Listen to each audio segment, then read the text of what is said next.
Thank you very much, Chris. And I know that your relationship with Jay is as solid as it could be. Now we go into the real nitty-gritty. We have a son named Jeff, and Jeff is well prepared. Jay's son, Jeff Polke.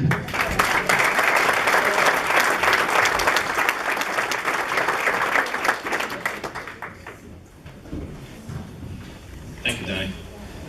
I first off would like to thank the person that nominated my father for this award. I'm not sure who it is, but I think you got it right this year, and I appreciate that. The family appreciates that. I would also like to thank the Knights, obviously, for having this type of event in honor of my father. It's well deserved.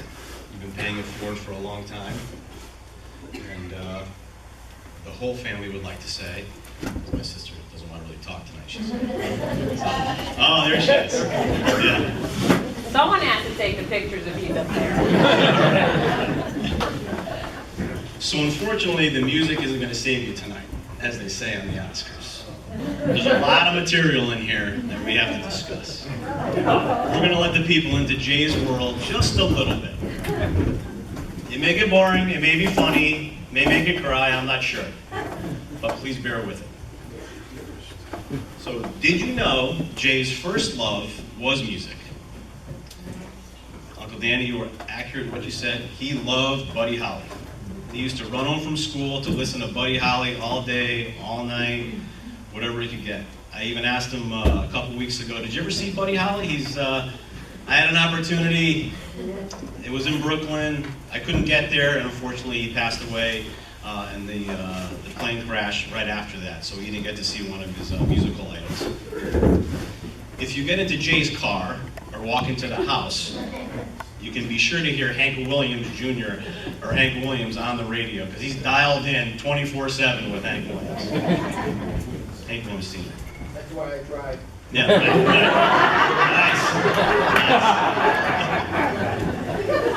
nice. So with his love of music over the years, he drags his kids and family to concerts. My sister goes to Toad's place to see Johnny Cash. Cool stuff, actually. Johnny Cash at Toad, that's a pretty good. Takes us to Bob Dylan at the Schubert. I'm like, oh, okay, I mean, Bob Dylan was dead on stage. What do you even see in this guy? But anyway, you gotta bear with it, But the other side of that, being the music lover that he is, it passed it on to the kids a little bit. At age 8, we get the surprise, or I did, and my sister I think was 11 at the time. Guess where we're going tonight? I'm like, where are we going? We're going to Springfield. I'm like, really? What's going on in Springfield? A Kiss concert. I'm like, you gotta be kidding me. You're taking us to Kiss? This guy rocks. Lo and behold, you're in there, it's pyromania, it's loud, he's blocking his ears. All right, 10 o'clock, we're out of here. That's it. First concert, it was just a tremendous story. That was, what a night that was.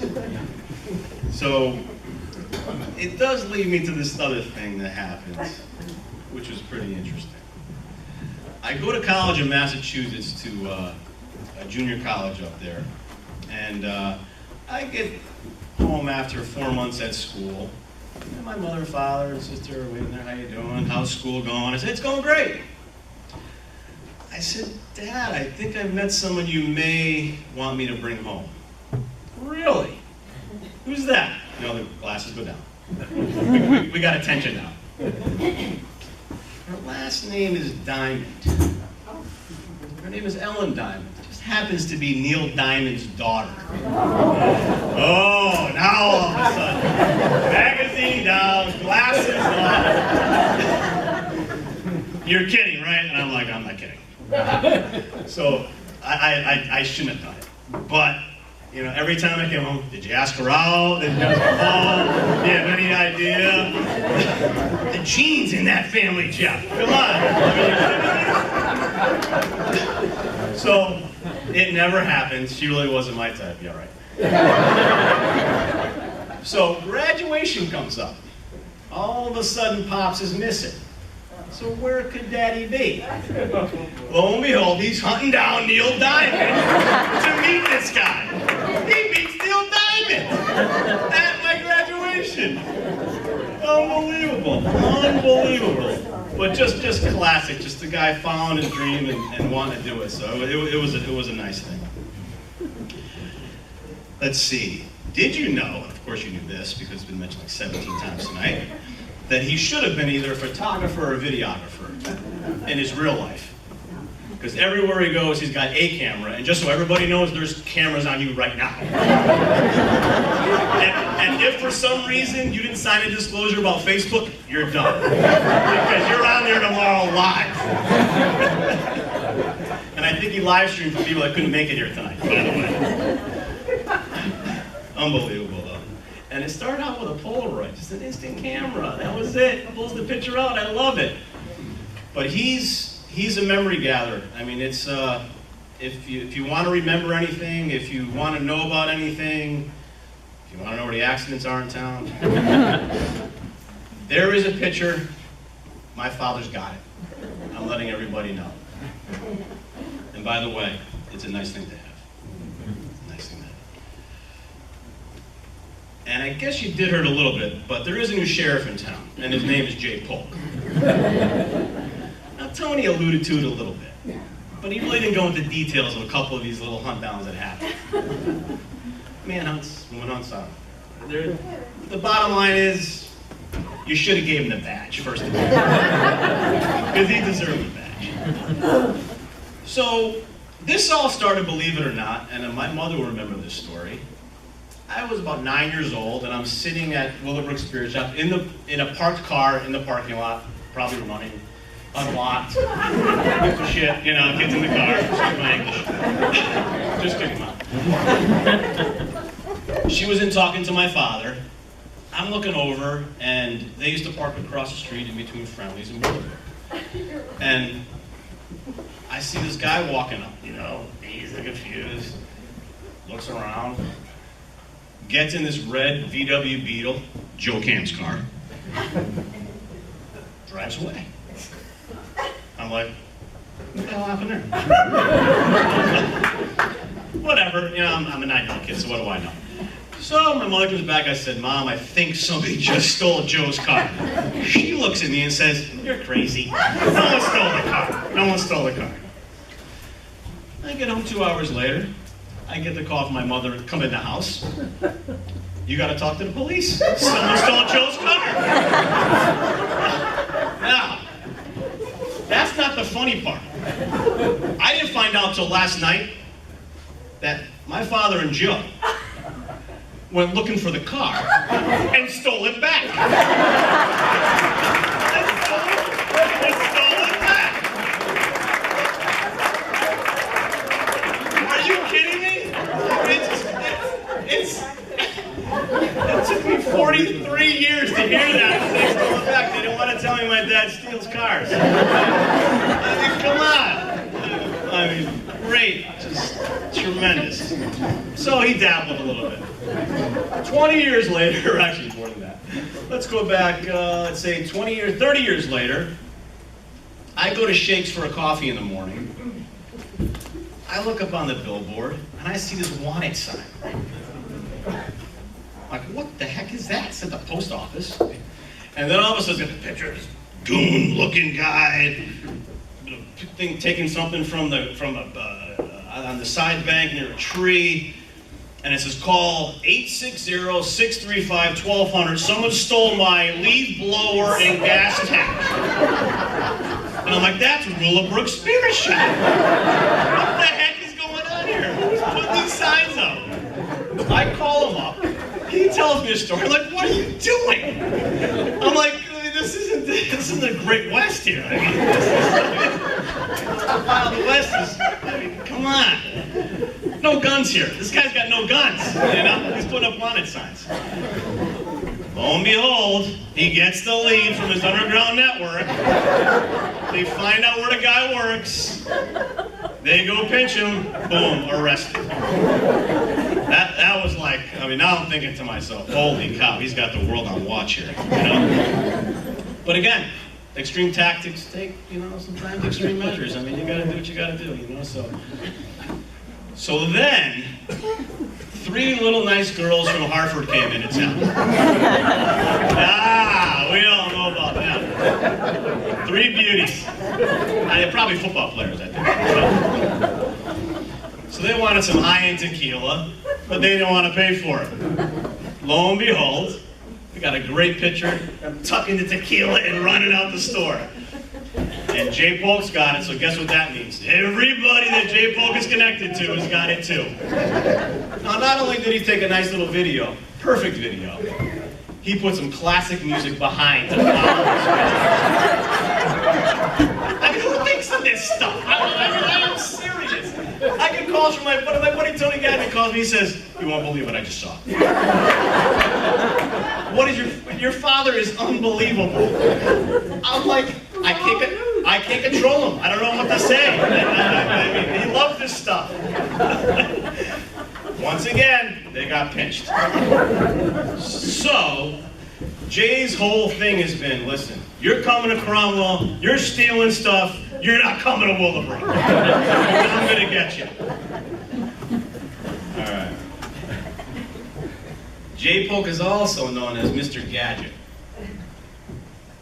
All right, it starts with the first VCR in the town of Cromwell. No kidding. Okay, no kidding. I know that. He used to drive to Middletown and get the videos at Vidicon. And of course he had to have the big projection TV. And then of course, the camera started. Oh, and then the CD player came out. Geez, hey Jen, do you remember that the CDs took up so much room, you had to make a trail through the house. There was no wall space left. Because of all the CDs, of all the music.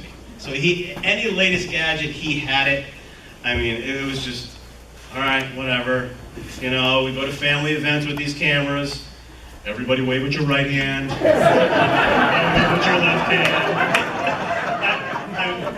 The funny thing, we've got this lineup of pictures. It is so classic, and he's got them all over the house. I'm thinking to myself, he's got all these plaques. This guy's gonna need a bigger boat. I mean, isn't that what you're gonna do here? I mean, I'm not gonna have enough room. Let's see what else we got here. Did you know Jay Polk started the original Duck Dynasty in Cromwell? This is an interesting one. You get cats, dogs, maybe a bird. Okay, a gerbil for your kid. They've got neighbors that said, hey, listen, Jay, there's going to be a couple of ducks in the pond. Just watch out for them. Okay? What does watch out mean, actually? So, no, nothing. Just make sure they're okay. So I talk about it, whatever, 3 days later, I go down there. He's whistling Dixie to these ducks. They're coming out of the water for the food. Okay? And he's in his joy, like, I'm taking care of ducks. This is the greatest thing ever. I don't know about it. Ducks, they just poop everywhere, they do a little quack quack, but other than that, they're just kind of like whatever to look at. So then it happens. The neighbor sees that he's doing such a great job. Instead of having 3 to 4 ducks, there's about 30 there. And they were the ugliest ducks I've ever seen. I'm like, what are we going to do here? So this attachment to these animals started out with 3 ducks decided to go in the chimney to stay a little warm. Oh, what a shame. What a shame. I don't even know who they called over to get them out. But the old, well, you got a duck in here, Jay. Wait a minute, we got another duck. And then there was another duck. Not their only run-in with these wild animals. They also had a wild turkey fly through their dining room window to get the plastic fruit on the middle of the table. Now, I remind you, Jay Polk is at Willowbrook. Linda Polk is in bed. It sounds like disaster, doesn't it? Because it was. She's on the phone. Oh my God, Jay! Oh my God! You got it! He comes home, he fights the turkey out of the house with a chair. You know what to do? After I told about it. I'm like, did you get it on video? That's $1 million right there. Are you kidding me? Needless to say, the wild animals like Jay, so. Oh, just don't. And by the way, the ducks are at the neighbor's house now because they made the bad mistake of feeding them too. So they've moved over. They only walk across his lawn now. So it works out good. So as my uncle had alluded to, my father was not much of a regular athlete because he was working while everybody else was being an athlete. But he was a heck of a bowler. Heck of a bowler. My guess is anybody in this room ever bowled 300? He did. 300. Perfect score for a bowler. Statistically,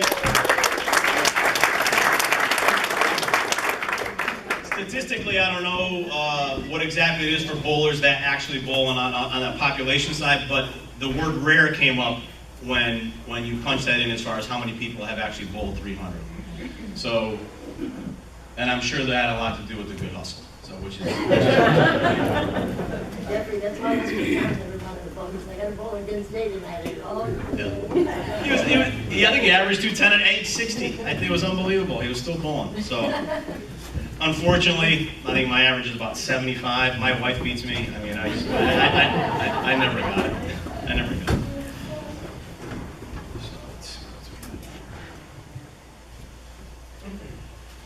And we talked about Jay's entrepreneurship. He's been an entrepreneur since he's been probably 10 years old. He absolutely was a milkman.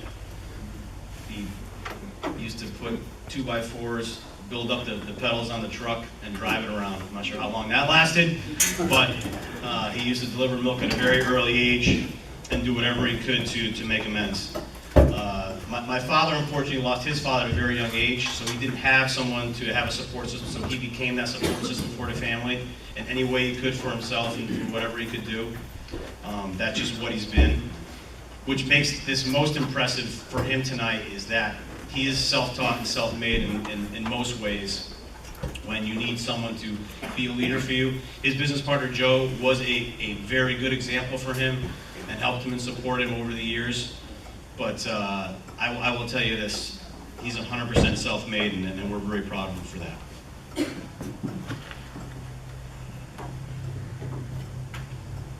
Did you know Jay Polke was also a great father, husband, grandfather? He's always there for the moral support, holds people accountable for actions, but always is teaching you lessons without actually being a negative person and negative nature. My sister's laughing right now because she knows the story that's about to come. When I was 16 and got my license, okay, I was 16 that day when I got my license, on my birthday. It's not like that today. Kids don't listen to this story. So, I guess it was 2 weeks. 2 weeks within getting my license, I had a couple of small fender benders, as they would say. Right? Yeah. Just for the record, I never smashed the car. It doesn't make her any better than me, okay? You know, come on. So, as a father, obviously, you and a mother, they want safety for their kids. And they obviously don't want you to hurt, with a car. It could be an unsafe situation. This driver, or maybe I wasn't aware enough. So going through his head, I'm not sure what it was at the time. He was even-keeled Jay, as he always is. First question he always asked was, "Are you okay?" "I'm okay." "Great, no problem." "How's the car?" "Car's okay. Car's fine. It's drivable." Okay, no problem. So, a little different story when I got face-to-face, but over the phone works pretty good. So, he says, "Okay, well, what's going on here?" And he kind of dug a little bit. There really wasn't anything just the bottom line was maybe my awareness was where it was supposed to be. He goes, "Okay, Saturday, Jen, Linda, we're going on a road trip. We're going to New York City. And Jeff, you're driving."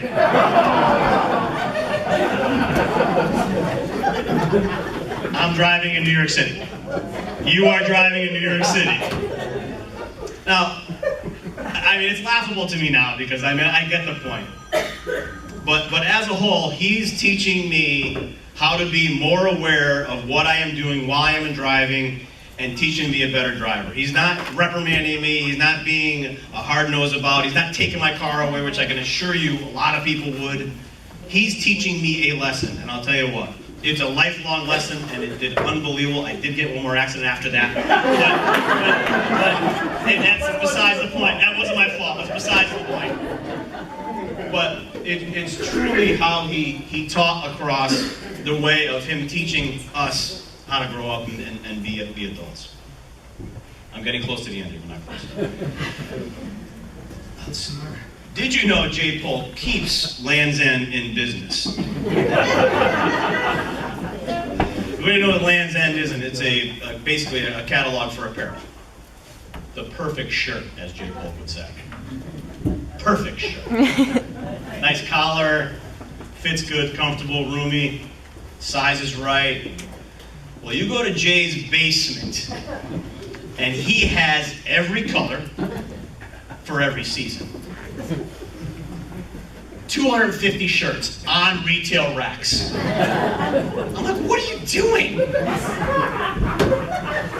He's like, I want to make sure I'm ready. I'm like, what are you ready for?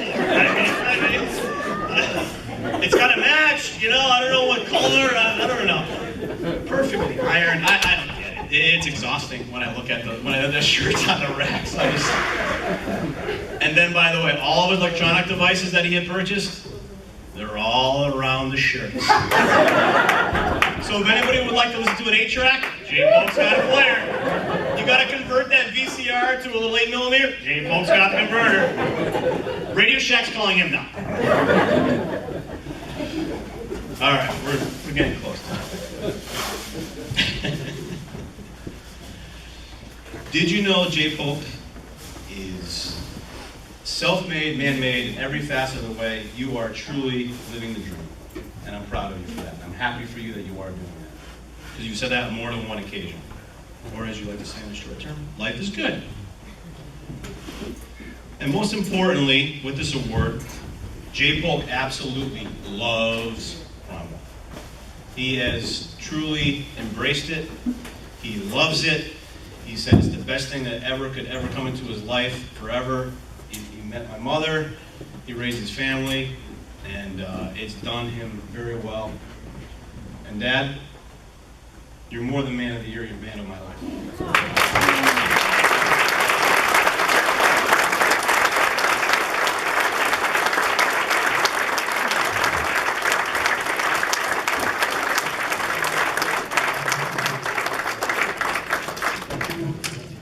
Thank you very much, Jeff. That was wonderful.